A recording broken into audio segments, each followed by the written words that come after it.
Kane Review, print speaking to the blind, celebrating 40 years of audio newspaper production. Welcome to this week's edition of the Kirkintilloch Herald podcast, recorded at the Bishopbriggs Media Centre by our amazing volunteers. You can get in touch with us via Facebook, Twitter or Instagram using @CueNReview. That is @CueAndReview. You can also contact us directly by emailing information@cuenreview.com. That is INFORMATION @CueAndReview.com, or by calling 0141 772 3976. That's 0141 772 3976. This podcast, date Wednesday the 20th of December 2023, is read to you by volunteers Corey, Hunter and Ian, and we all wish you a very Merry Christmas and a Happy New Year when it comes. Earmarked for closure. Bishopbriggs Police Station could be set to close amidst what has been widely described as a national cost-cutting exercise. Police Scotland announced last week that it was to consult the public over the future of 29 buildings in its estate, calling them surplus to requirement. Making the announcement, Deputy Chief Constable Malcolm Graham said the estate needed to be fit for 21st century policing, adding that the police's presence in communities was not defined by buildings, but by the officers and staff who work there. Elsewhere in East Dunbartonshire, Mulgai Police Station is also earmarked for closure.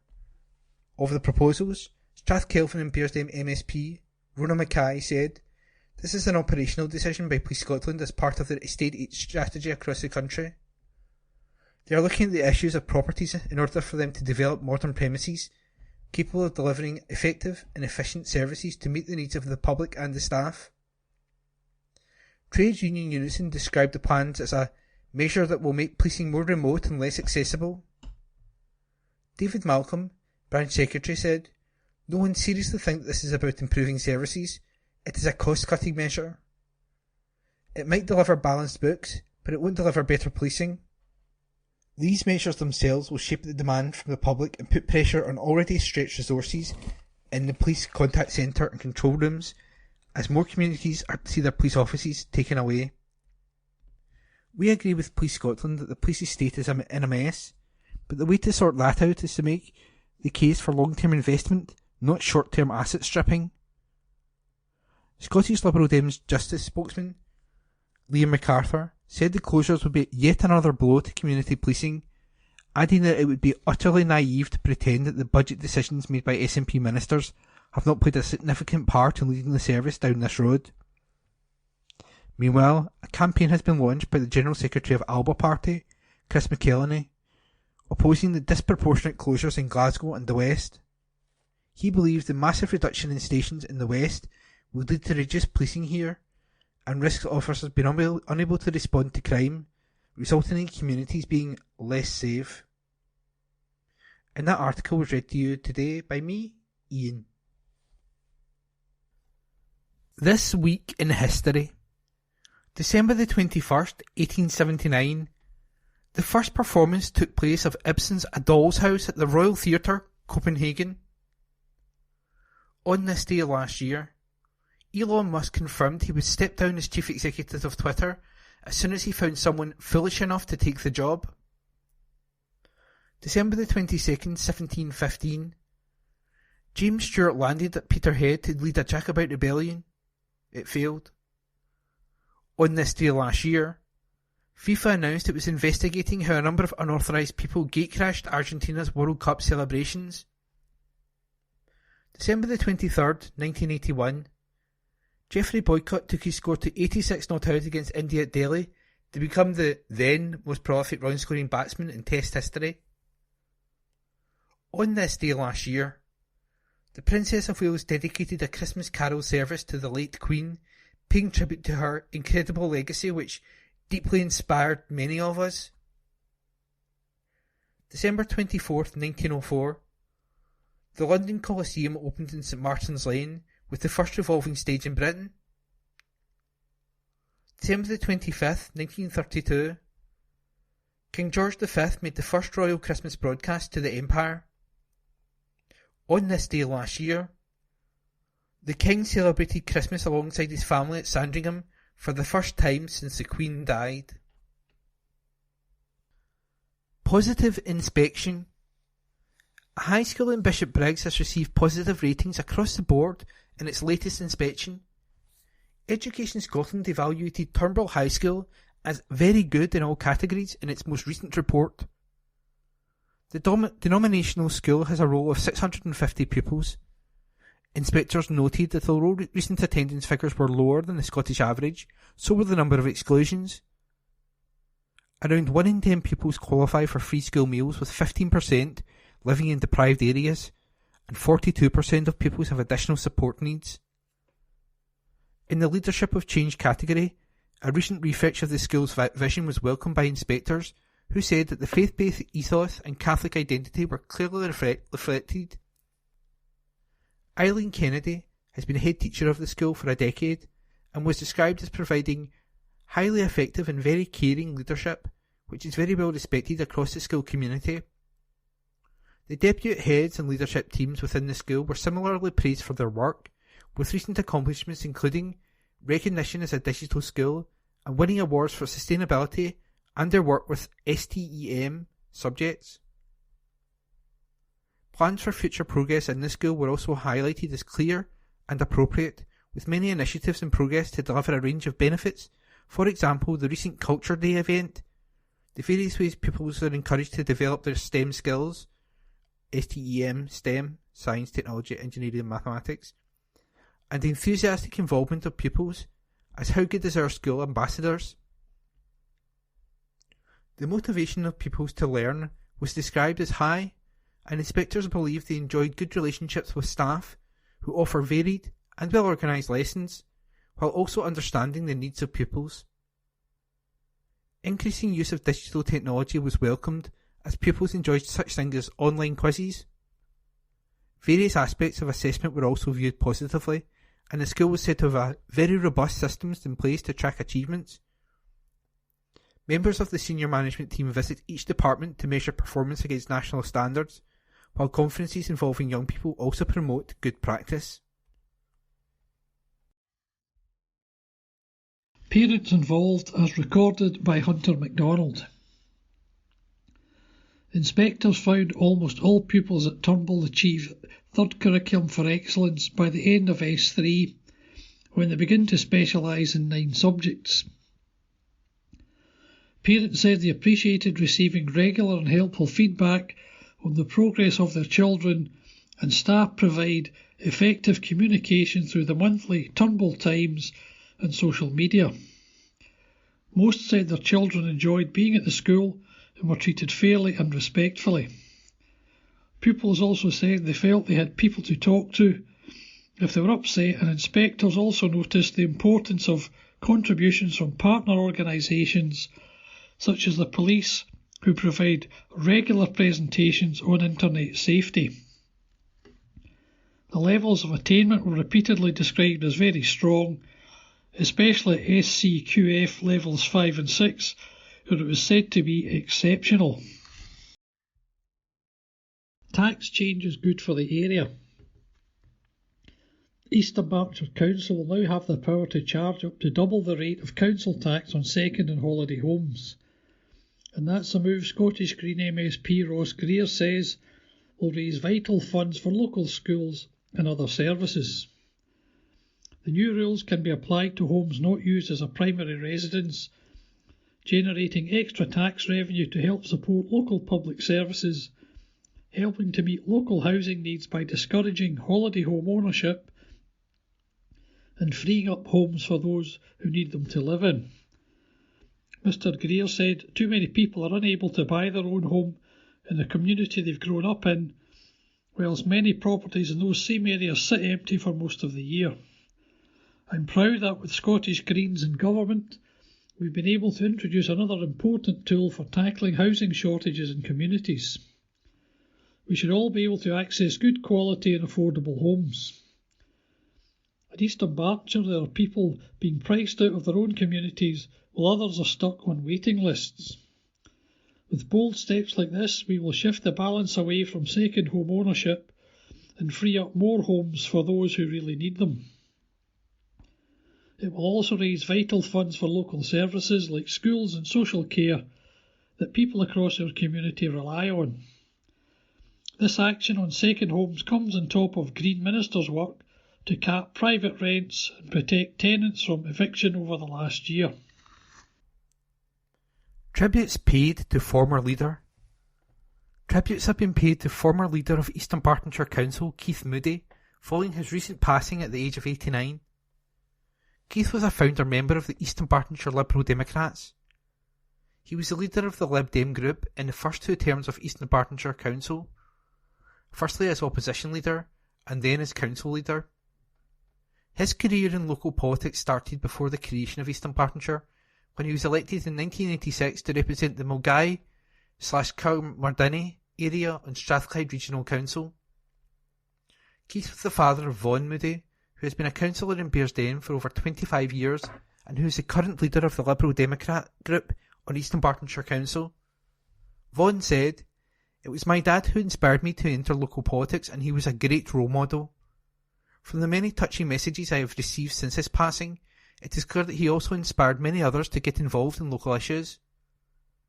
Meanwhile, convener of Eastern Bartonshire Liberal Democrats, former Lenzie councillor Rod Ackland, said, "I think it is fair to say, along with Jim Bannerman, Keith laid the foundations on which the local Liberal Democrats have been building ever since.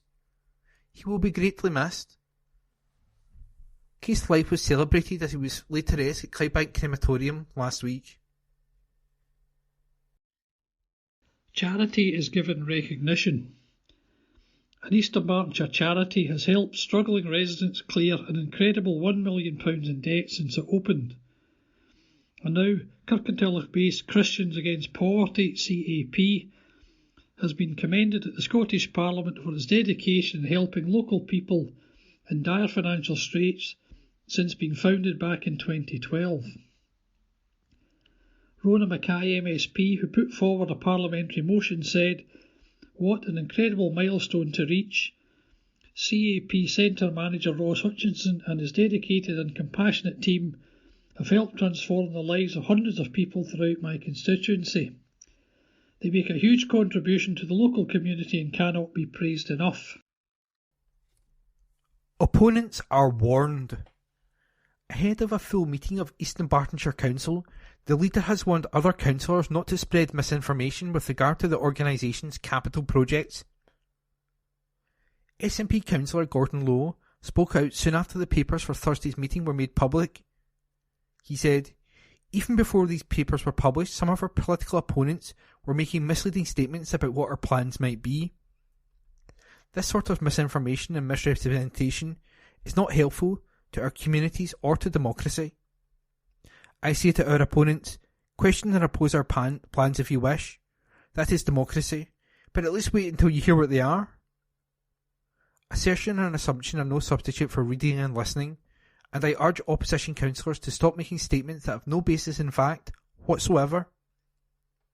We would urge local residents, when misinformation is spread about projects being cancelled or delayed, don't just believe what you hear. Please read the council documents where context is given and plans are fully laid out. Councillors will discuss a range of issues, including budget problems affecting efforts to replace school buildings and the possible introduction of charging for garden waste collection beginning in July. Officers have recommended stalling some school replacement projects until after the council budget is set in February. Councillor Vaughan Moody, leader of the Liberal Democrat group, said, "The council currently face a deficit of £20 million out of £320 million spending. I agree that the council report should be read. I'm sure the parents and pupils of Bearsden, Mulgai and Western Primary will be more than disappointed. I am sure people will be upset at the prospect of charging for green bins and the ending of the Care of Gardens scheme. The SNP run council should place the blame where it lies with the Scottish Government led by Humza Yousaf. The meeting will begin at 5:30 p.m. on Thursday and can be viewed live on the council's YouTube channel." Provost's Christmas Best Wishes by Provost Gillian Rennick. Christmas Message. This is my first full year serving as Provost, and it has been a whirlwind 12 months during which I have attended many wonderful events in our towns and villages. This summer I launched the Provost's Community Champion Awards and got to meet the exceptional people working hard to make their communities stronger, cleaner, more cultured and more tolerant. The champions were nominated by teachers, friends, neighbours and family, much to their surprise, for service to the community that they do without thinking or asking for anything in return. They were all truly inspiring, and each had a touching story of how they came to be involved in the service and support that they provide. All year round, in every corner of East Dunbartonshire, there are people making a difference.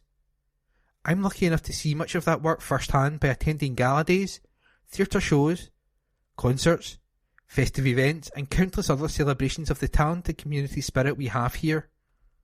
By way of giving back, the Deputy Provost and I did the Provost Pentathlon, achieving more and raising more than we could ever have hoped for.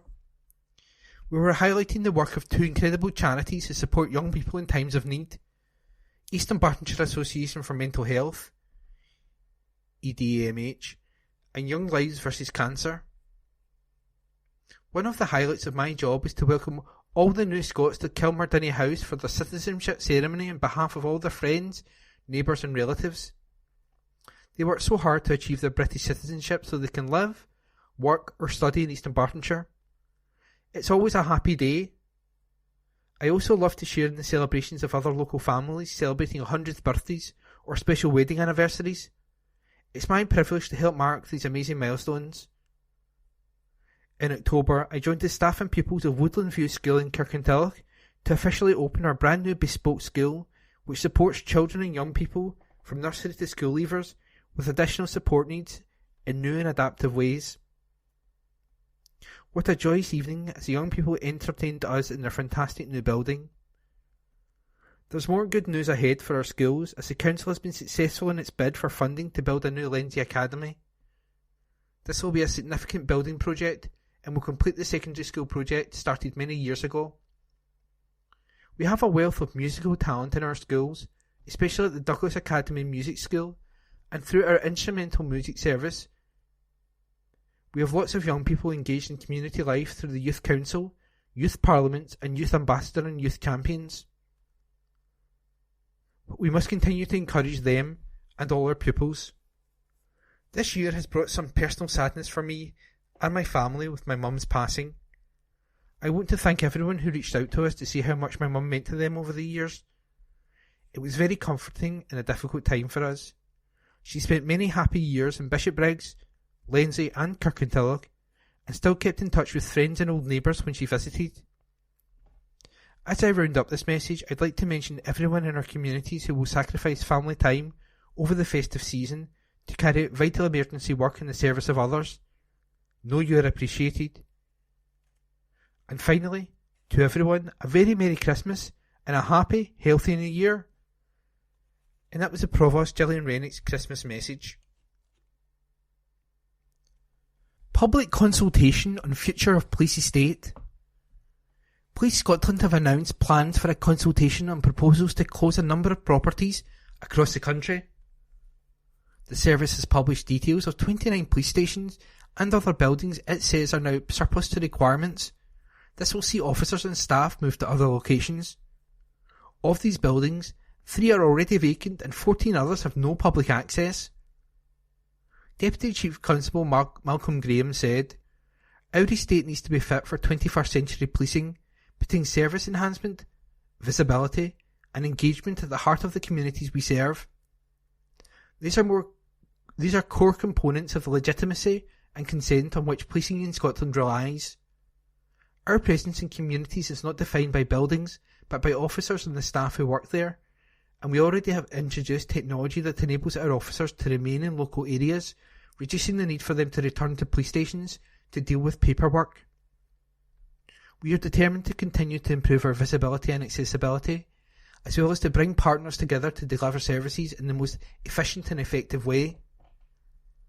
The buildings in which our officers and staff work need to be safe, functional spaces, and they need to be sustainable and adaptable enough to meet changing public expectations and the changing nature of policing.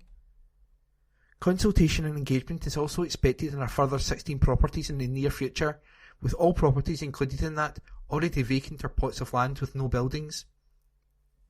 Plans to close a further 14 properties will be brought forward at a later date. Deputy Chief Constable Graham added, Police Scotland inherited a very large and ageing estate, much of which was not fit for purpose, with high maintenance costs and environmental inefficiencies. The locations of many inherited buildings no longer meet the requirements of local communities, and in some cases the organisation is currently maintaining multiple buildings in the same geographic area, less than 5 miles apart. For the majority of properties, the proposed move will be an average of 4 miles from their current location. Local communities will therefore continue to receive the same high level of service from officers, and still from within their local area. Gin created for charity. A special edition of an award-winning Scottish gin is being launched to help support an East Dunbartonshire charity. Veterans charity Brave Hound is set to benefit from a quarter of all sales of GHQ Spirit's new Brave Hound gin. Distilled in Aberdeenshire and available online now, the money raised will go to help ex-service personnel from all 3 branches of the armed forces. Fiona MacDonald, Brave Hound's chief executive, told the Herald, "We were really overwhelmed by James' generous offer to create a branded gin especially for us.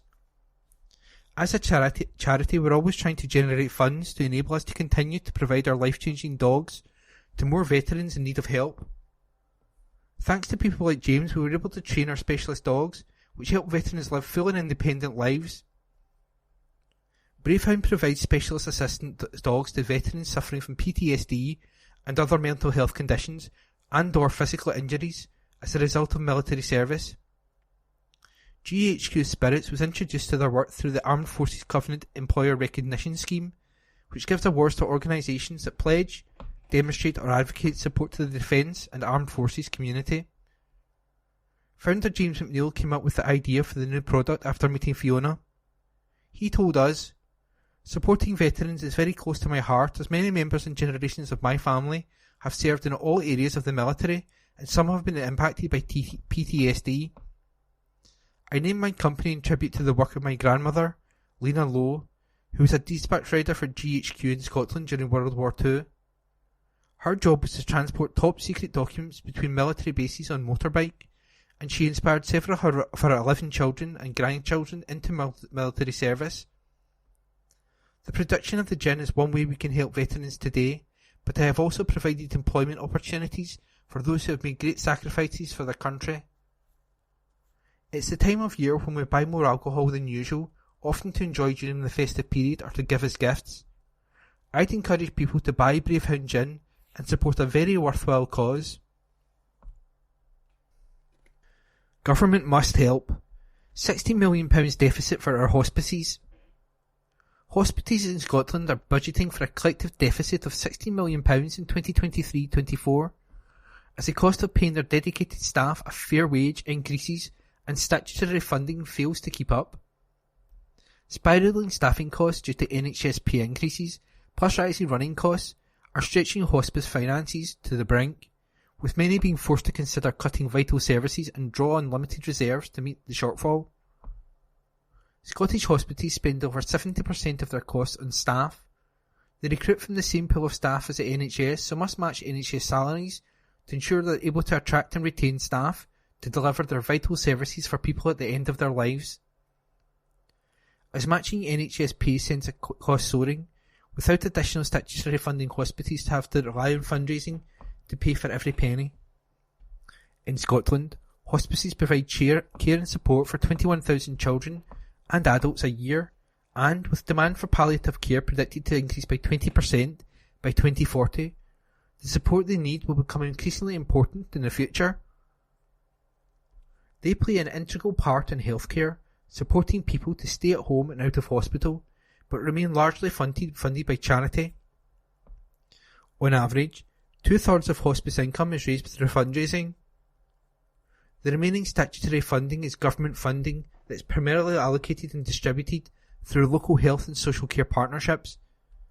But, with the cost of living crisis meaning local communities may not be able to give so generously, rising costs pose a threat to the sustainability of the sector as statutory funding fails to keep pace. These funding pressures are compounded by huge variation in the levels of local statutory funding that hospitals receive across the country. This leads to inequity for patients and families and creates a postcode lottery in terms of how palliative care is funded. Hospice UK said it is not fair that the public has to foot more of the bill for palliative care services in some areas of Scotland compared to others. Helen Mallow, the charity's policy and advocacy manager for Scotland, said, "Hospices care for some of the most vulnerable people in society, but many are now worrying about the future of their services. Hospices need urgent support to ensure they can continue delivering high quality care for people at the end of life without worrying about how to pay their hard-working staff a fair wage. To expect hospices to match this through further fundraising, at a time when their local communities may be struggling themselves, is increasingly untenable.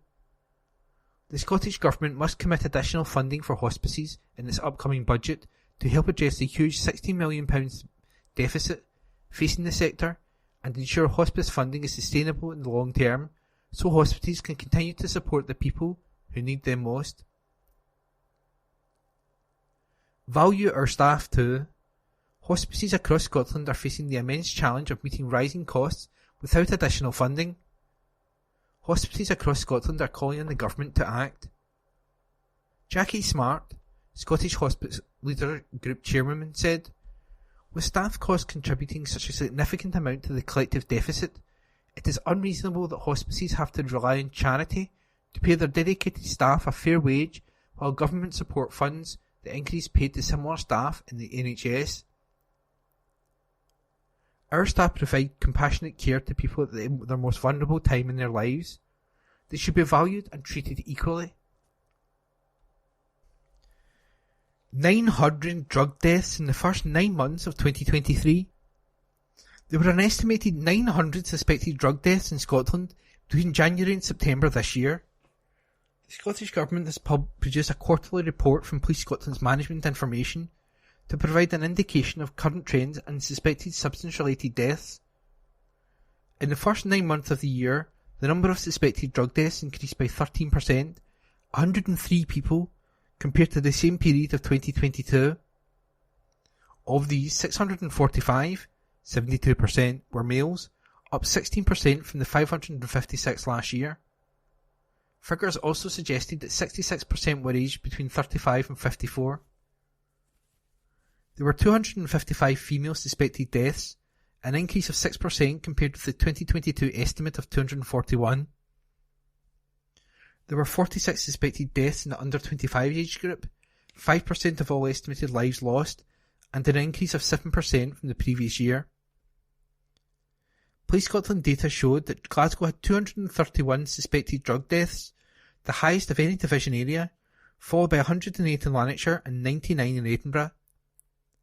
There were 1,195 suspected drug deaths over the 12 months up to September, a 10% increase from the same period in 2022. It is estimated that 300 of these deaths occurred during July to September this year, 65 more than during the same period in 2022. Drug and Alcohol Policy Minister Elena Whitham said the Scottish Government's national mission on drugs is focused on supporting those affected by problem substance abuse. She added, "Drug deaths in Scotland are still too high and every life lost is a tragedy." As well as move towards a safe drug consumption facility pilot in Glasgow, we're taking a wide range of measures and our national mission funds have now backed more than 300 grassroots projects. As the threat grows from the presence in the drug supply from highly potent synthetic opioids, such as nitazenes, which bring increased risk of overdose, we have also developed our surveillance abilities. Our rapid action drug alerts and other measures play a vital part in providing an early warning of emerging drug trends. We are also committed to delivering drug checking facilities to enable us to respond faster to trends. 100 million journeys. More than 100 million free bus journeys have been made since the Scottish Government introduced free bus travel for under-22s. The milestone was reached on the same day as the Year 1 evaluation of the Young Persons Free Bus Travel Scheme was published. This revealed that over a third, 34% of cardholders, were able to access new opportunities. Minister for Transport Fiona Hislop said, "I'm really pleased to see that over 100 million journeys have now been made by under-22s across Scotland, and that the scheme is making a positive difference to young people's lives. This policy is truly transformative. It's reducing travel costs for young people and their families, encouraging a shift towards public transport from private car use, and improving access to leisure, education and employment opportunities." Crackdown on abuse of staff on our rail network. ScotRail, the Scottish Government, British Transport Police and trade unions have joined forces to tackle abuse experienced by transport staff as part of a £1.6 million crackdown. A campaign was launched on Thursday by Transport Minister Fiona Hislop to coincide with the Christmas party season, which can see a rise in abuse on the rail network. Fiona said, "We want everyone to have a great time this festive season. However, abuse of frontline public transport staff, be it verbal or physical, is completely unacceptable and will not be tolerated. That is why I have no hesitation in supporting this important message alongside rail unions, BTP and transport providers. Everyone working or using public transport has an absolute right to go about their business without fear of abuse. Passengers can support those efforts by refraining from this type of behaviour and by actively reporting incidents or suspicious behaviour where they see this happening. ScotRail is investing £1.6 million to triple the number of body-worn cameras to tackle antisocial behaviour in Scotland's railway, hire more people to double-staff late-night trains in known problem areas, and introduce a team of revenue protection officers. Phil Campbell, Customer Operations Director, said, "All rail staff have the right to go about their day without fear of harassment or abuse. We are investing £1.6 million this year to keep staff and customers safe, using new technology and a more visible staff presence. With this new pledge, we will work together to ensure our staff feel more protected when faced with unacceptable behaviour from a small minority of passengers."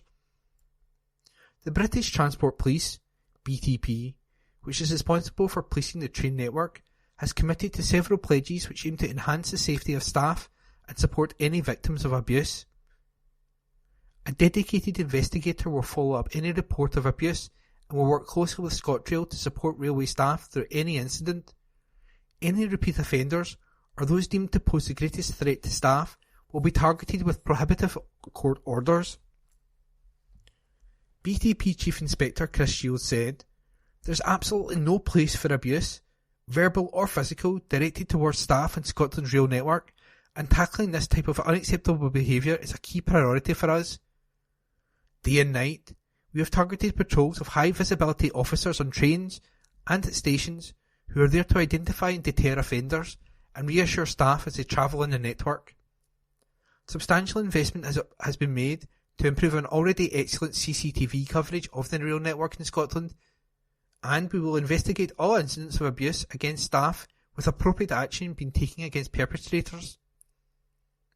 If you see or experience abuse in Scotland's rail network, you can text us on 61016 or report via the Railway Guardian app." An additional £2 million has already been invested in improved CCTV cameras with intelligent video analytics, which can monitor network operations in real time and support the BTP in any follow-up investigations. Westminster View by Amy Callaghan MP. A lasting peace between Gaza and Israel must be found. Christmas activities are in full swing in Eastern Bartonshire. My calendar is packed with Christmas shows, school fairs and carol concerts. Whether you have faith or not, Christian or otherwise, this is a time of charity, family, love and peace.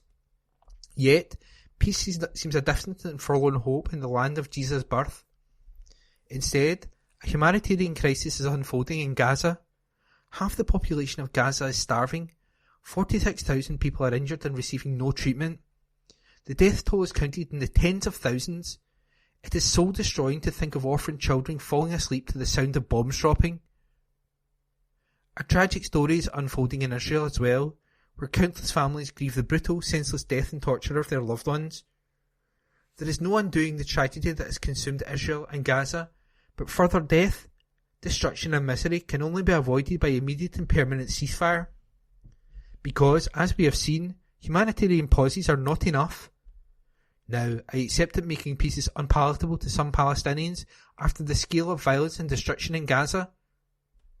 I also understand that some in Israel see a ceasefire as tantamount to surrender, but this willfully ignores the fact that Israel is dancing to Hamas's tune. The horrific terrorist attacks on October the 7th were designed to provoke a response from Israel so brutal that it would undermine any hope of a peaceful two-state solution. The only victory for Israelis and Palestinians is through peacemaking. First, the international community must act as one to bring pressure on both the Israeli government and Hamas to put down arms. That will not happen while the UK abstains in UN votes, and it will not happen as long as the Tories and Labour fail to call for a ceasefire. Once the ceasefire comes, and it eventually will, it must be followed by an international aid to rebuild Gaza, secure borders on both sides, and clear the way for the hard road to a lasting peace. There must then be negotiation and compromise to allow Palestinians and Israelis to live in dignity and peace. This Christmas season, as we celebrate peace and goodwill, the UK government must act decisively to help bring peace in the Middle East. And that was the Westminster View by Amy Callaghan MP.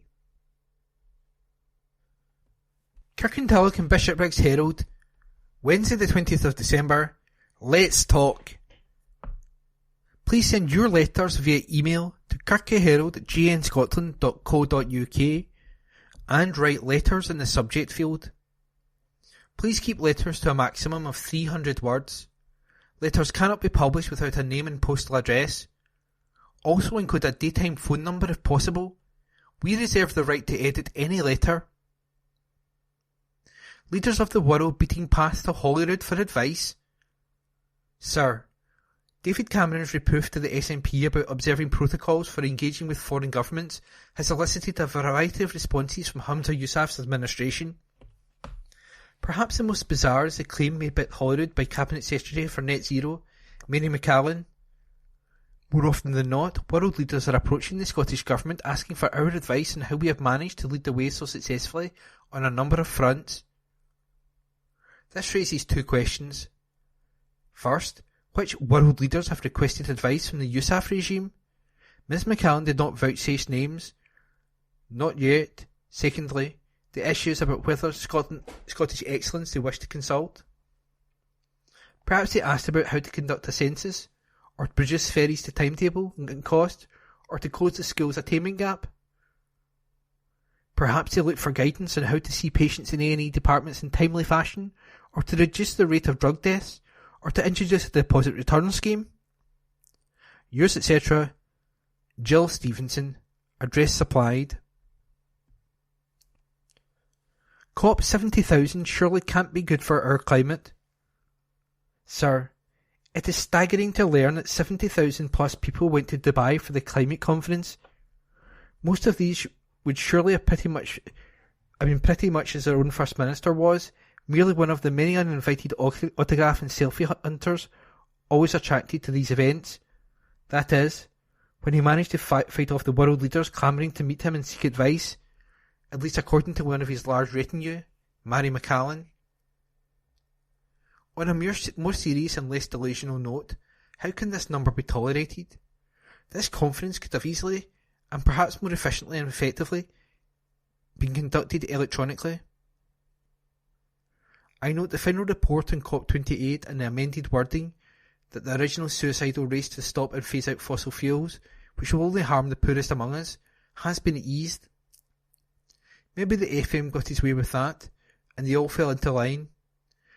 They were equivocal about making any bold statements of moral self-harm. Are they beginning to see sense? Setting a remotely doable and sensible timetable for getting rid of fossil fuels, an event which everyone knows must come, would be an excellent first step. Yours, etc., Alexander Mackay, by email. Removal of passes just the ticket? Sir, I don't think there need be any debate about whether young people should have their free bus passes revoked for unruly behaviour. Of course they should. It's the only sanction which is likely to be applied to those who make the bus journeys uncomfortable for drivers and law-abiding members of the public. Society in general is seeing an increasing lack of respect and decency towards others, so why should taxpayers help to fund a lifestyle where the norms of good behaviour are being ignored? Yours, etc., Bob McDougall, address supplied. Higher taxes will hurt, not help. Sir, it's time the Scottish Government realised their actions on tax and spending are having a detrimental effect on our growth prospects. You need growth in economic terms to drive up profits, thereby people's earnings rise and tax paid follows. More tax paid means more to spend on the NHS, social security, education, etc. Increasing taxes will dampen economic activity, with higher earners deciding to mitigate their tax paid by either working less, which means less economic output, and therefore less tax in the future, or they will use all available other measures, such as investing more in savings schemes, where they receive a tax break such as pensions and/or venture capital trusts. The net result is the inevitable decline in the tax pool as more people decide to move down south for a better personal outcome. We could have chosen a different path, lower the taxes, especially at the top rate, and encourage more of the wealthy to come here, set up businesses, help us drive economic growth. But we don't have any competent economically literate politicians in charge. It's never going to happen, more the pity. Yours, etc., Jeff Lewis, by email. Readers' Charter, Kirkintilloch and Bishopbriggs Herald. This newspaper is built on a tradition of accuracy and fairness, giving you the information you need to understand our world, holding power to account and exposing injustice. Our trusted brand means we are the only place where you can read and participate in honest debates. We are committed to giving a voice to those who struggle to be heard, as well as those whose profession is crafting an argument. Our Readers' Charter spells out our commitment to you. You can read the Charter online at Kirkintilloch at gnscotland.co.uk. We need support to weather this storm. Sustained increased investment is vital if Scottish Water is to tackle the impact of climate change is having on the services it provides to customers, its new Chief Executive has warned. Alex Plant also highlighted that population growth, high inflation and increased public expectations of environmental quality are high on the list of issues the publicly owned organisation is facing. He said, "The combined pressures of climate change and our ageing assets, which were not designed to cope with today's more frequent extreme weather events, mean we are facing some very strong headwinds." Writing in Scottish Water's interim annual report, Alex said extreme weather was the new norm and had played a major part in how the business performed for the first 6 months of this financial year. He told how the hot, dry period of weather in May and June saw average reservoir levels drop to just 72% capacity, 14% below average for that time of year, so that at one point 29 reservoirs were close to running short of supply. This was followed by multiple periods of very heavy rainfall and named storms, which caused sewer flooding and left some treatment works inaccessible. "We know the upward cost pressures will be challenging for the rest of this year and beyond," said Alex. "It's essential we secure the necessary investment for future years to allow us to adapt to climate change and get ahead of the carbon replacing assets that are already past their sell-by date and could soon cost more to repair than replace. Without this, and if we instead kick the can down the road, future service levels will be at risk and future generations will face very significant increases to bills, which would not be fair. At the same time, we know we must ensure that those who are struggling to pay are supported. Around half of all council taxpayers in Scotland are receiving discounts on their water bills, which helps. We must also raise our game and find more innovative approaches to addressing the climate change adaptation challenge. Collaboration is a key part of this effort too. Developing nature-based solutions to mitigate against both flood and drought risk is key, working alongside a range of organisations across the country, including the government, local authorities, regulators and developers. Alex also wants customers to play a bigger role. He added, "It's my hope our customers will become an even greater part of Scottish Water's journey. We need to step up in terms of how we can help everyone appreciate fully the precious resource that water is, and to use only what is needed." Despite challenges, the organisation is on track to deliver a significant capital investment programme for the year, its biggest to date. In the 6 months to September, £400 million was planned investment was delivered. Every day, Scottish Water delivers 1.51 billion litres of fresh drinking water and removes over 1 billion litres of wastewater. It is responsible for over 60,000 miles of pipes and in excess of 2,000 treatment works, which support communities across Scotland, employing more than 4,200 people. Decline must serve as a wake-up call. The 2023 edition of Summary Statistics for Schools in Scotland shows that teacher numbers decreased by 160 full-time equivalents to 54,033 compared to the previous year. Pupil numbers also decreased by 346, but, as the changes were relatively small, the pupil-teacher ratio remained at 13:2. The decline in teachers has dismayed our largest teaching union, the Educational Institute of Scotland. Andrea Bradley, EIS General Secretary, said, "The figures reveal a second successive year of declining teacher numbers in Scotland's schools. This comes at a time when we need more teachers in our schools rather than fewer to support education recovery for Scotland's young people. We need many more teachers to reduce class sizes to enhance the learning experience for all, to provide better support for even greater number of young people with additional learning needs than last year's data showed, to help overcome the worrying and growing violence changes to our schools and to reduce crippling teacher workload and excessive class contact time in line with existing Scottish Government commitments. The Scottish Government has committed to deploy 3,500 additional teachers during this Parliament. Instead, numbers are falling." Angela added, "This should be a further wake-up call to the Scottish Government and local authorities that graduates are voting with their feet and choosing other careers where terms and conditions are better. Experienced teachers are leaving the profession early for the same reasons." Help Childline answer even more calls. Childline delivered 240 counselling sessions to children in Scotland during the 12 days of Christmas last year. The NSPCC revealed the figure as it prepares to support young people round the clock this festive holiday. Childline counsellors know that while many children will be looking forward to spending time with their loved ones, but for others, Christmas can be a very challenging time. This Friday, December the 22nd, the longest night of the year, landmarks across Scotland, including the Falkirk Whale and Camera Obscura Edinburgh, will light up green to create a visual reminder that Childline is there for children in their darkest hours. For some, spending an extended amount of time at home with their family can lead to tensions or amplify existing issues. Adinaye Alaid, Childline Service Head, said, "Sadly, we know Christmas is not always a happy time. Hundreds of young people in Scotland contact Childline every year during the festive break.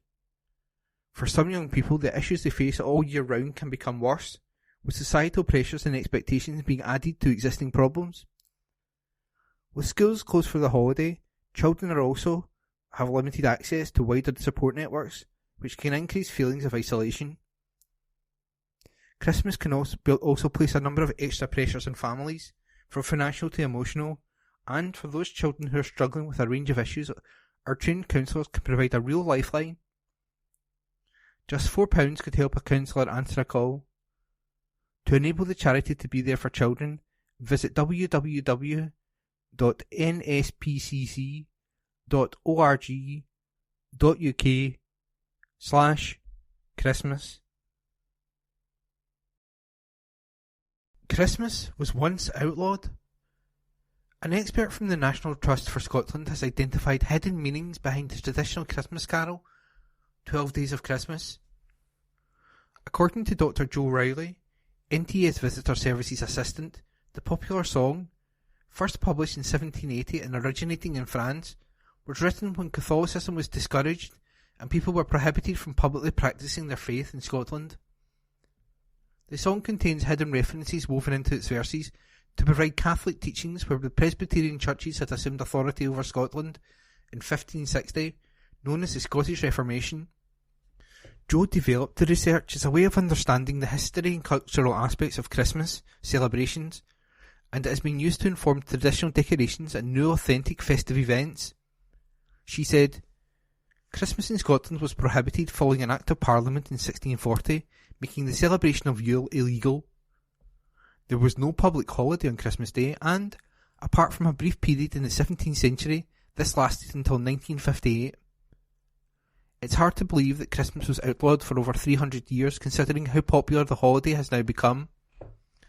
It demonstrates the significant religion played in people's lives over different centuries. The banning of Christmas celebrations had a huge influence on the growth and popularity of Hogmanay in Scotland, which became the focus of festivities for Scottish people that we're still recognised for today. Religious symbolism was hidden in most inconspicuous of places, like hymns such as the 12 Days of Christmas and O Come All Ye Faithful. It also featured in festive food such as mince pies, with a traditional recipe containing 13 ingredients representing each of the apostles. Originally developed as long rectangle slices, mince pies were reduced in size so they can fit in pockets and passed between people celebrating Christmas in secret. Among the hidden meanings in 12 Days of Christmas, the partridge, the only bird that will die to protect its young, represents Christ. 2 turtle doves signify the Old and New Testaments, and 3 French hens are faith, hope, and love. Don't let your pet down festive treats. The festive season can be a dangerous time for pets, with an abundance of food around the house which may pose a threat to our furry friends. We all know how toxic chocolate is, but it's important pet owners know what other treats their pets should avoid at all costs.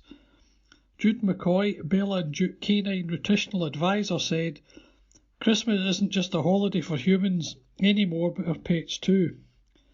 We need to take an added level of precaution to ensure our pets don't get their paws on anything toxic. It's better to be safe than sorry, so stick to feeding them species-appropriate treats to avoid any unnecessary trips to the vets. Among the top list of foods to avoid are raisins, sultanas, snowman's pies, fruitcake or Christmas pudding, chocolate, gravy which is very salty and may contain onions and cooked bones. Alcohol must also be kept out of reach of prying paws. Wednesday the 20th of December. District News, Churches. Kirkintilloch Church of God. At Regent Hall, Regent Street on Wednesday, there will be a coffee corner Christmas special at noon, commencing with lunch, followed by a seasonal programme. This features a quiz, visual presentations, carols and guest speaker Bob Hawthorne from Barrhead. For up-to-date and further information on our services, visit our website on www.regenthall.org. All the friends from Regent Hall wish you a happy and peaceful Christmas. The Bible says, The Virgin will conceive and give birth to a son, and they will call him Emmanuel, which means God with us. Matthew chapter 1 verse 23. Lenzie Old Parish Church, Sunday December the 24th at 4 p.m, Christingle service for families. Sunday December the 24th at 11 p.m, refreshments served in hall, and then at 11:30 p.m, watch night service in the sanctuary. Sunday December the 25th, joint Christmas Day service at Lenzie Union 11 a.m. Milton of Campsie Parish Church, on Wednesday December the 20th at 7 p.m, we meet for a time to pray in the Eric Liddell. Come when you can, leave when you must.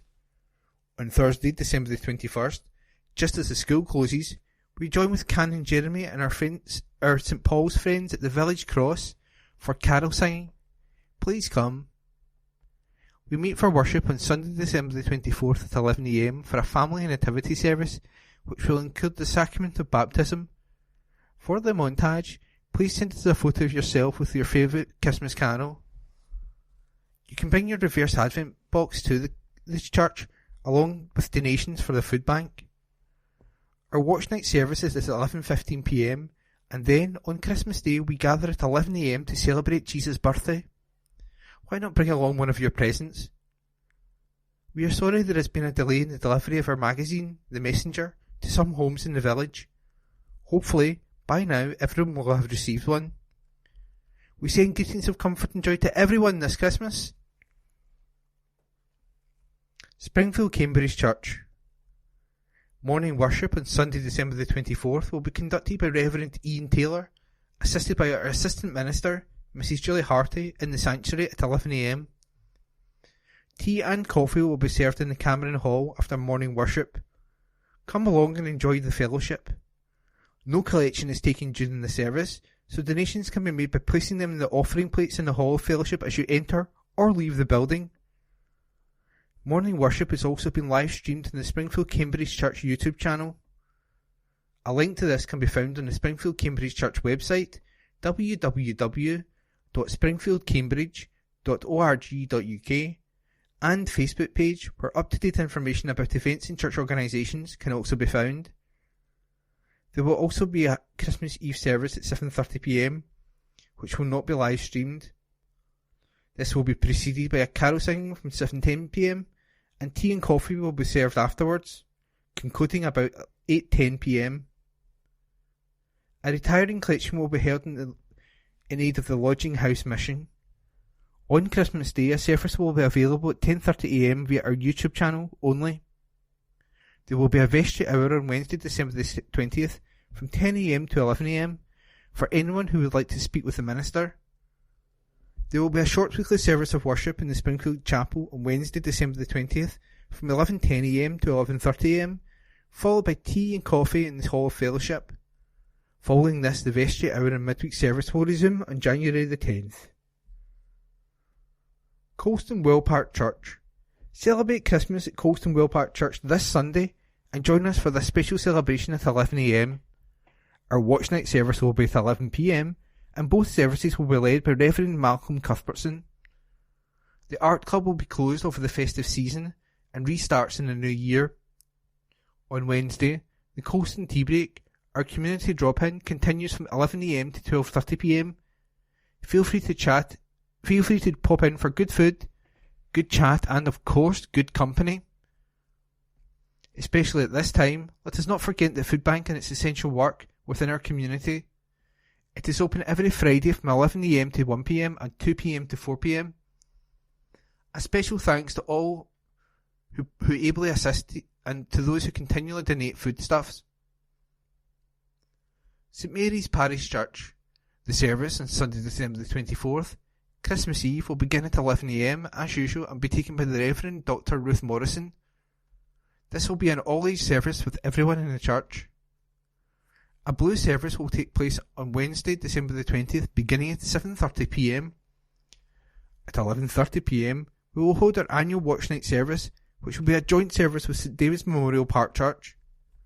On December the 20th, Wednesday welcome will take place when tea and coffee will be available. Then, at 10:30am, the nursery will come across to the church to perform their nativity play. Everyone is welcome. Tea, coffee and non-alcoholic wine will be available. The last of the Advent, Still and Slow, will take place on Thursday, December the 21st, beginning at 7:30pm in the Session House. Lenzie Union Parish Church. Christmas services and events. Sunday, December the 24th, Christmas Eve, 11am Christmas service, 6:30pm Christmas Eve family service with Peace Light, 11:30pm joint watch night service at Lenzie Old, Monday, December the 25th, Christmas Day, 11am joint service at Lenzie Union. The Meeting Place Coffee Shop and Coffee Pot are closed for the Christmas holiday. We wish all our customers a happy Christmas and a peaceful New Year, and look forward to welcoming you again on Wednesday, January the 10th at 10am until noon in the new hall. St James Church, Hilton Road, Bishopbriggs. Rector Reverend Canon Paul Watson, 0141 230 4080. There is a communion service on Thursday, December the 21st at 11 a.m. in the chapel. On Christmas Eve, there is a Christingle service at 4 p.m, to which families are particularly welcome to come along and take part. At 11:15 p.m. that evening, there is a watch night service of communion and carols. You are very welcome to come and join us at any of these services and experience the true meaning of Christmas. There are also other virtual services and groups. For up-to-date and further information, refer to our social media, Facebook, St James the Less Bishopbriggs, website www.stjamesbishopbriggs.org.uk. Home Church, Scotland, Lammermoor Road, Kirkintilloch, G66 2AB.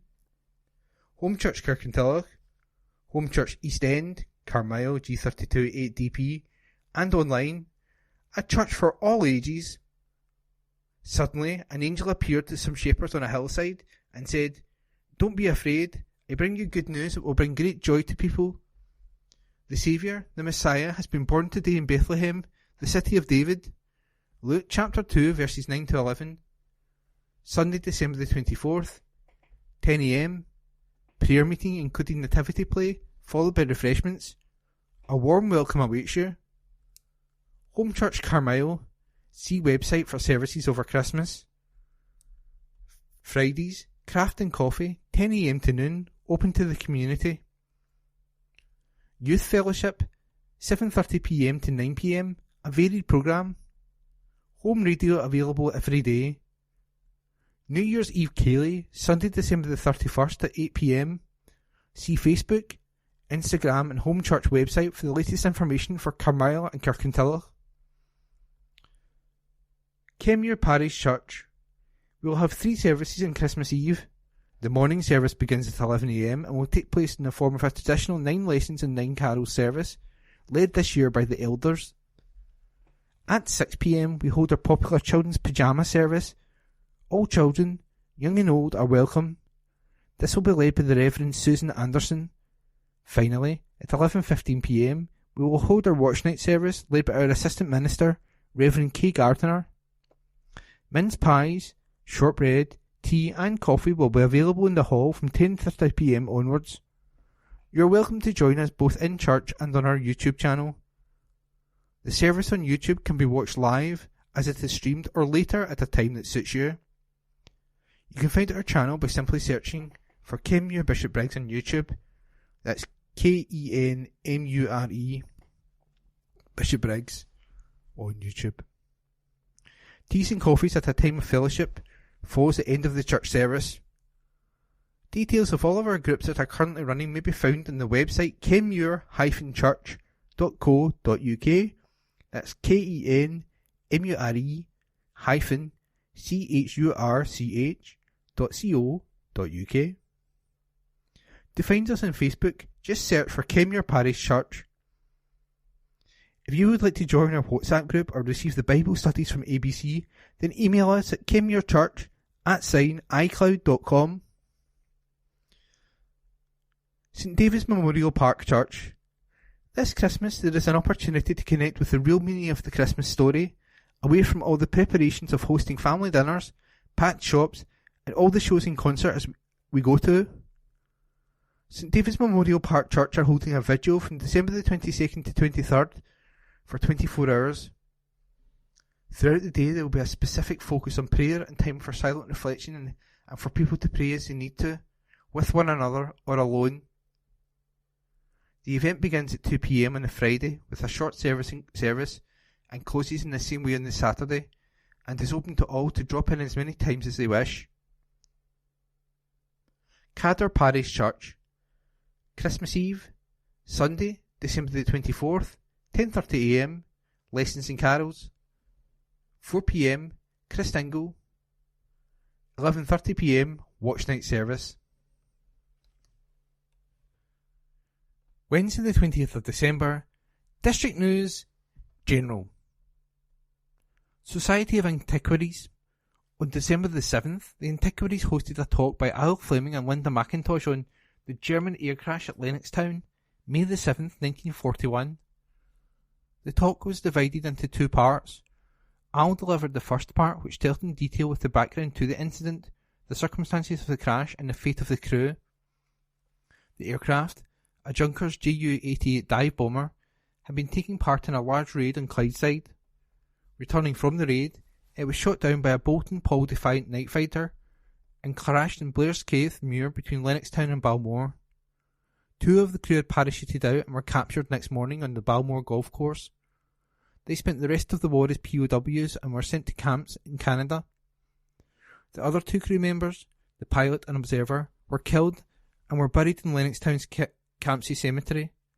One was subsequently reburied in the German military cemetery at Cannock Chase, Staffordshire. The grave of the other airman, observer Halpton Jared Hansman, can still be seen and has been kept in good condition by the people of Lennoxtown. After the war, Jared's widow, Gielsa, made several visits to Lennoxtown to see his grave. Linda told the story of her family's involvement. Her grandfather, Jack, was a member of the Home Guard and was part of a team sent up to investigate the crash site on May the 7th. In later years, Linda's mother renewed contact with Gisela, by now very old and living in Hamburg. She and Linda made a visit to Germany to see Gielsa and kept in contact until Gielsa's death in 2014. The talk attracted their highest attendance since COVID and was very well received.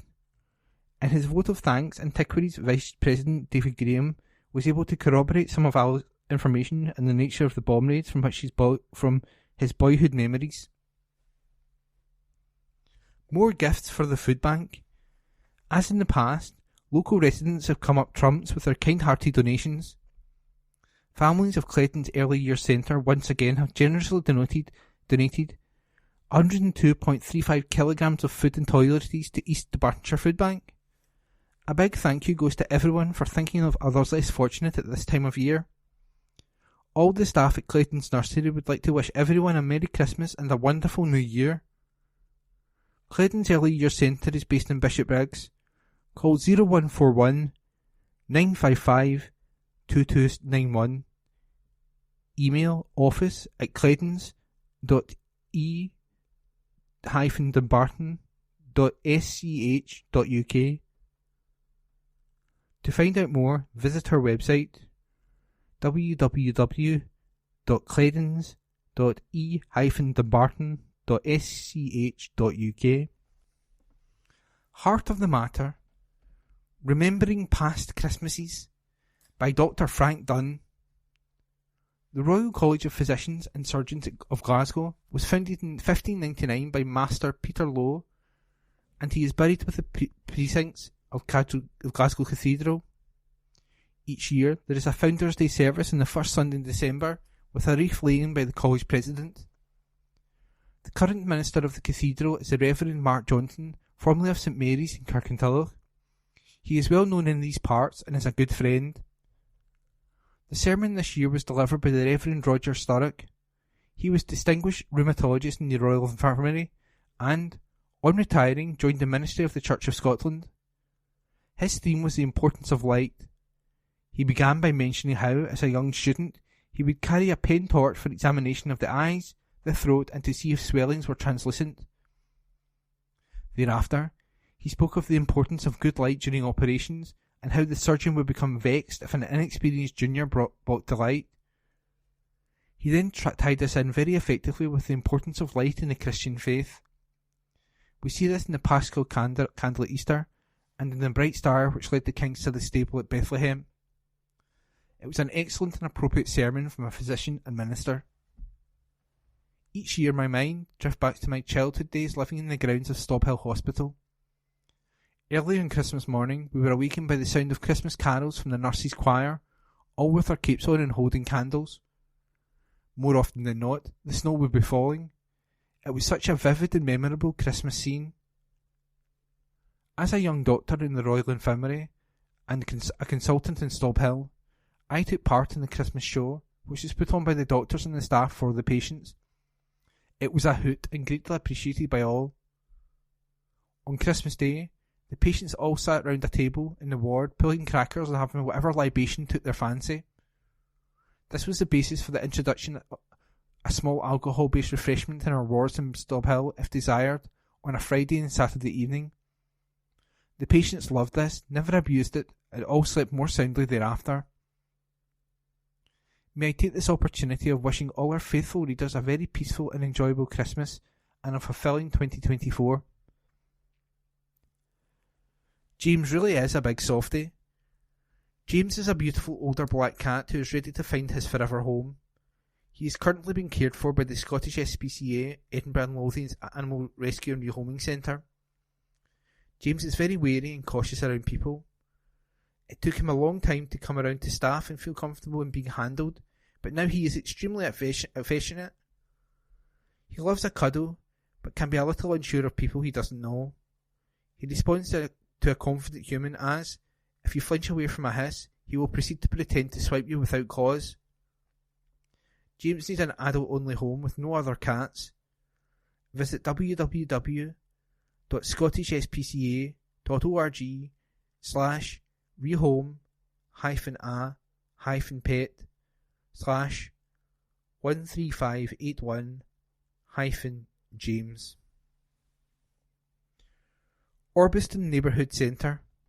Orbiston Neighbourhood Centre is a community-based organisation operating for the benefit of people living in the Orbiston and Bellshill area of North Lanarkshire.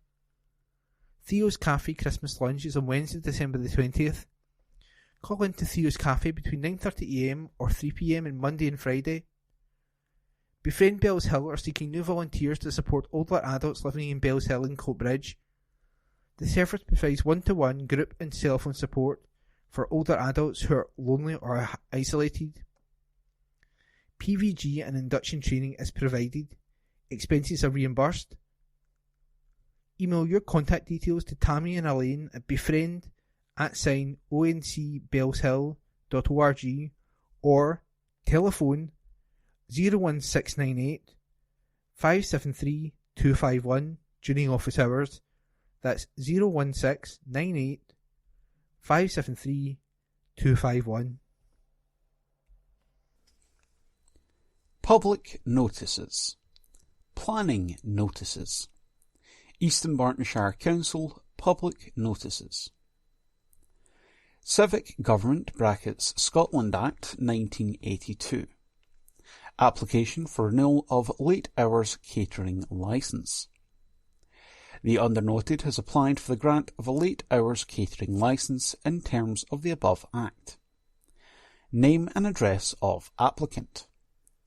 Farshid B. Harry, 88 Killermont View, Glasgow, G2000TZ. Day-to-day manager. Farshid B. Harry, 88 Killermont View, Glasgow, G2000TZ. Premises. Piccolo, 68 Townhead, Kirkintilloch, G66 1NZ. Extension of hours. Sunday to Thursday 11pm until midnight. Friday and Saturday 11pm until 2am. Any objections or representations in terms of paragraph 3 brackets 1 of Schedule 1 of the Act should be logged with the undernoted no later than 28 days from the publication date of the newspaper in which this advertisement appears. Deputy Chief Executive, Education, People and Business, East Bartonshire Council, 12 Strathkelvin Place, Kirkintilloch, G66 1TJ. Slaughter of Animals (Scotland Act 1980). Application for the grant of the renewal of a licence to use premises as a knacker's yard from the 1st of January 2024 to the 31st of December 2024. The undernoted has applied for the grant of the renewal of a licence to use the premises as a knacker's yard in terms of Section 6 of the above Act. Name and address of applicants. Mr. Henry Johnson and Mr. Robert Johnson, TA Grays Hill Limited, Mollins Road, Cumbernauld, G68 9BA. Address of premises: Grays Hill Limited, Mollins Road, Cumbernauld, G68 9BA. Type of licence: the use of premises as a knacker's yard. Any objections in terms of Section 6 brackets 3 of the Act should be logged with the undernoted no later than the 30th of December 2023. Clive Lewis, Community Protection Manager, East Dunbartonshire Council, 45 South Bank Drive, Kirkintilloch, G66 1XR. www.eastdunbarton.gov.uk. Civic Government Scotland Act 1982. Application for renewal of second-hand vehicle dealer licence. The undernoted has applied for the renewal of a second-hand vehicle dealer licence in terms of the above Act. Name and address of applicant: Stephen Payne, 36 Craig Barrett Road, Mulgai, G62 7RA. Day-to-day manager: Stephen Payne, 36 Craig Barnett Road, Mulgai, G62 7RA. Premises: Mulgai Car Sales, Unit 4C, Canal Street, Kirkintilloch, G66 1QW. Any objections or representations in terms of paragraph 3 brackets 1 of Schedule 1 of the Act should be logged with the undernoted no later than 28 days from the publication date of the newspaper in which this advertisement appears. Deputy Chief Executive, Education, People and Business, East Dunbartonshire Council, 12 Strathkelvin Place, Kirkintilloch, G66 1TJ. Planning applications. Format: application number followed by address/location, followed by proposal, followed by type of advert, followed by period of reps. TP/ED/23/0661. Site at 93 Cowgate, Kirkintilloch, East Dunbartonshire. Erection of hot food takeaway. Regulation 20, 21 days.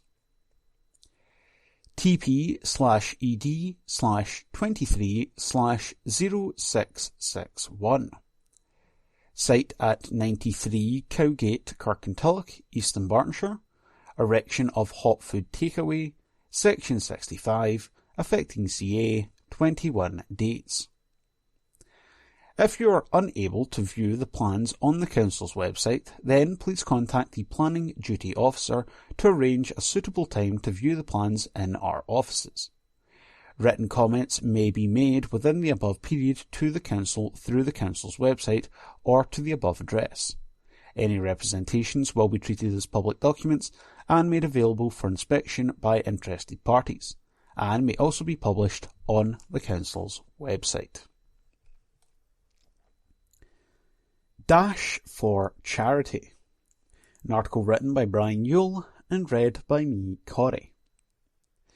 The rain did not dampen the festive spirit as Walk, Run, Cycle East Dunbartonshire WRCED held its annual Santa Dash. For a second year running, participants chose to run or walk the 3-mile route to raise money for the East Dunbartonshire Food Bank.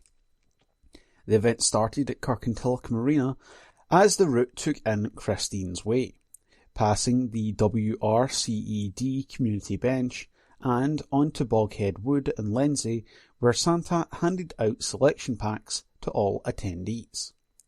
A selection of sweet treats were donated by Tesco, Sainsbury's and Asda Royston, while Tunnocks also provided some of their famous products. WRCED founder Lorna Thompson said, "I wanted to say thank you to all the attendees for giving up their time on Saturday for a great cause. We had lots of fun doing it, and it was a great start to the festive season." Elspeth, one of WRCED's Paths for All volunteers, added, "I had a great time helping out at our Santa Dash and raising money for the food bank. Roll on next year." There is still time to purchase a WRCED 2024 Slimline calendar costing £8 from Crate ED on Main Street, Kirkintilloch, or emailing wrced2020@gmail.com. Lorna said, "The calendar contains gorgeous photographs from across Eastern Bartonshire, which was taken by WRCED members. All profit will go back into the group in order to help us deliver more events." Our 2023 event schedule was jam-packed with local walks, days away, hills, cycles, running, child-friendly, and so much more. We hope that going forward we will be able to deliver the same high-quality events in 2024. If you would like to join us, then please find the Walk, Run, Cycle Eastern Bartonshire group on Facebook, or alternatively email wrced2020@gmail.com. Also, if you wish to volunteer with us, either to host an event or simply to help in other ways, maybe you have a skill that would be useful to us, then please do not hesitate to get in touch. The WRCED administrators and committee would like to wish all its members and readers of the Herald a very Merry Christmas and a Happy New Year. That article was written by Brian Yule and read by me, Corey. Pidgepur looks to progress at Tigers in 2024 season. An article written by Phil Lanning and read by me, Corey. Ace Pidgepur has resigned with Glasgow Tigers for the 2024 season and is aiming for more progress after a solid debut year.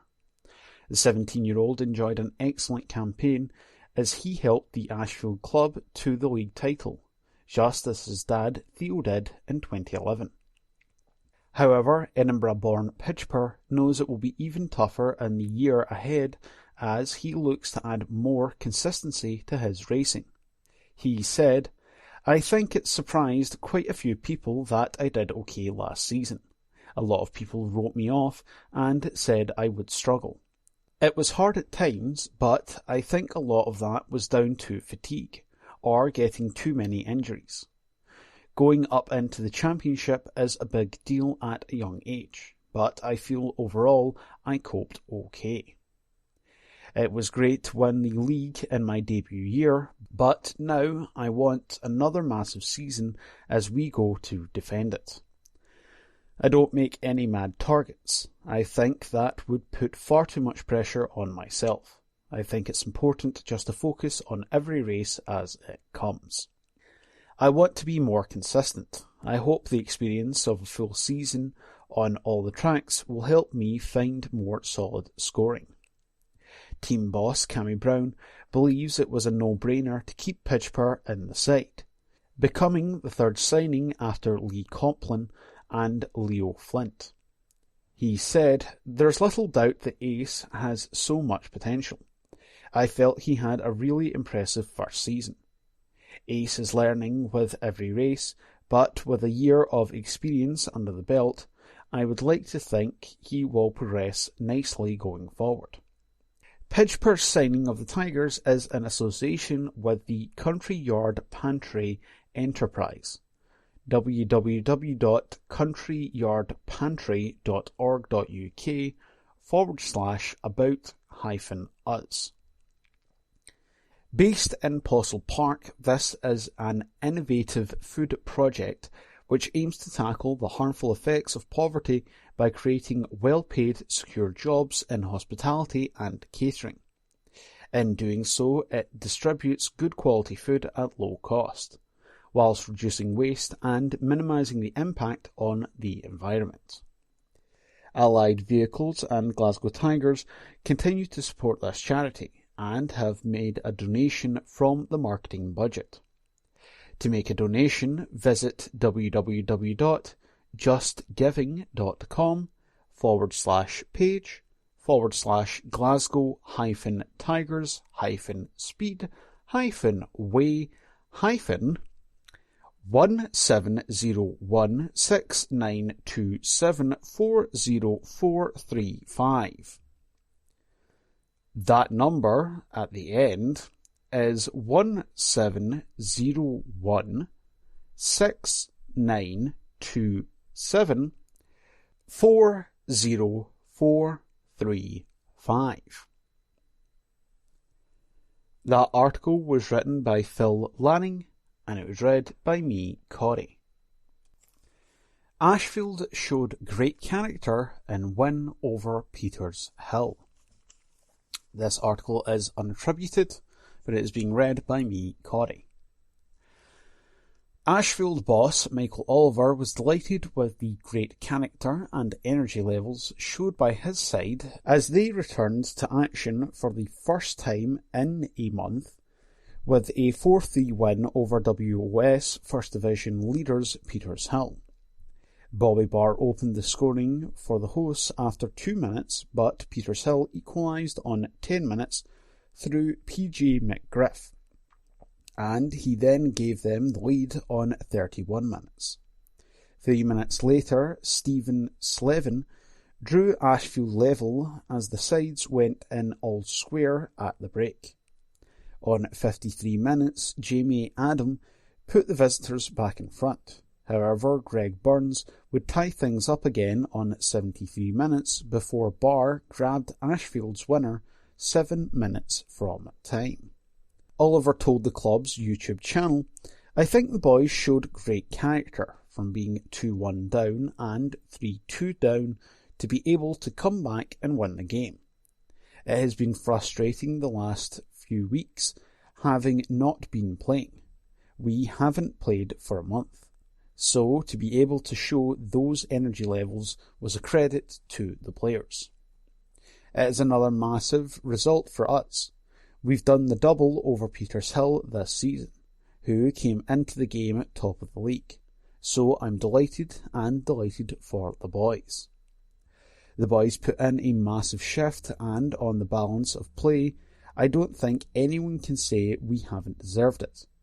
Kirkintilloch Rob Roy remain 3 points above the relegation zone in the Premier Division as they lost 2-1 at home to Pollock.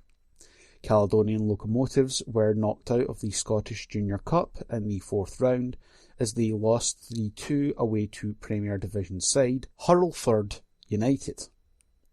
In the 2nd Division there was a heavy defeat from Glasgow Pershore as they lost 7-3 to league leaders Ardrossan Winton Rovers. West Park United overcame Kilo Rovers in the battle of the bottom two in the 3rd Division, with a 3-0 away win being their first league victory since August. Rossvale continued their push for the promotion place in the 4th Division with a 3-1 win at home to Royal Albert. Glasgow City secured a thumping 6-0 victory at home to Partick Thistle in the SWPL 1. Lauren Davidson and Kenzie Weir both grabbed doubles, while Ailey Gambon and Lisa Forrest were also on the scoresheet. That article was unattributed, but it was read by me, Corey. That concludes this week's edition of the Kirkintilloch Herald podcast. Please remember to subscribe to our channels and review and tell your friends about our service.